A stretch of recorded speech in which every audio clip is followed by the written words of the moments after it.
So Les Miserables obviously is an international powerhouse. Talk about being part of the ensemble, bringing it to the screen. I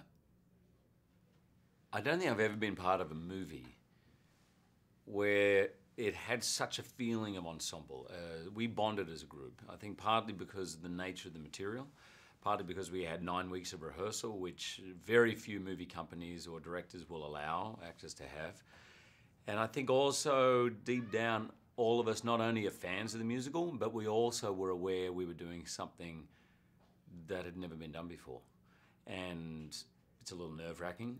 It's part of the unknown, and there's nothing like that to bring everybody together. Now the story is so timeless. Why? Victor Hugo, 150 odd years ago, wrote this incredible novel that speaks to the human condition, injustice, social injustice, political injustice, but ultimately about the heart. It's one of the great portraits of human nature ever written. And it's as relevant today as it was then. Weirdly, politically even as relevant today.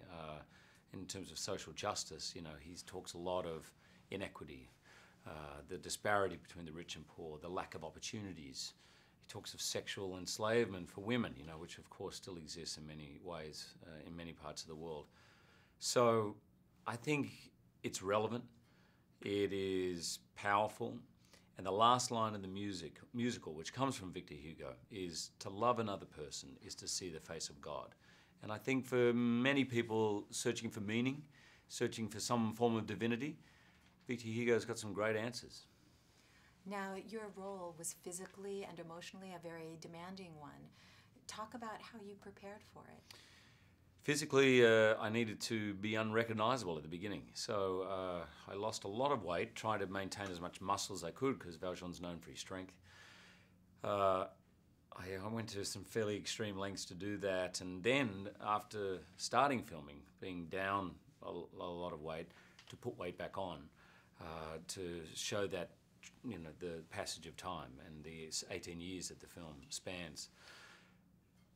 I think emotionally,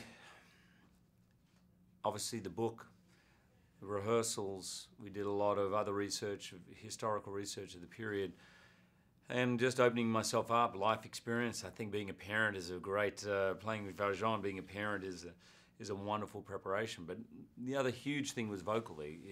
I've sung a lot and I've done a lot of musicals, but this vocally was the biggest challenge. And you know, I have a great singing teacher, Joan Lader, here in New York City, and without her, there's no way I could have done this. Talk about singing live. And the singing live, for me, was the greatest gift Tom Hooper could have given us as actors. Not only did we sing live, but the accompaniment in a little earpiece was live as well. So everything felt fresh. Nothing was pre-recorded. Everything was as though for the first time.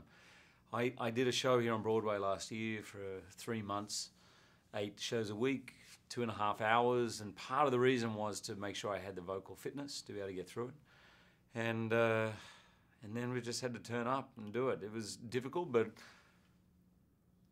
the greatest gift of freedom and spontaneity that actors really want. Just lastly, is there one memory you can share with us from set, one day that really stood out? The very last scene of the movie, which was shot near the end, I was standing with Anne Hathaway, who's a great friend of mine, and I was so proud. I was watching her because she was losing a lot of weight at the time for the particular part of the movie. I just looked out. There was the barricades, 300 extras, and this massive big field where we were singing the ending. And it just struck me how incredibly lucky we all are to be in a musical, because they don't happen very often, to be singing live, because that doesn't happen very often, and just how close we'd all become as a group. It was, plus the music was just, you know, hairs on the back of the neck time. Thank you so much. My pleasure.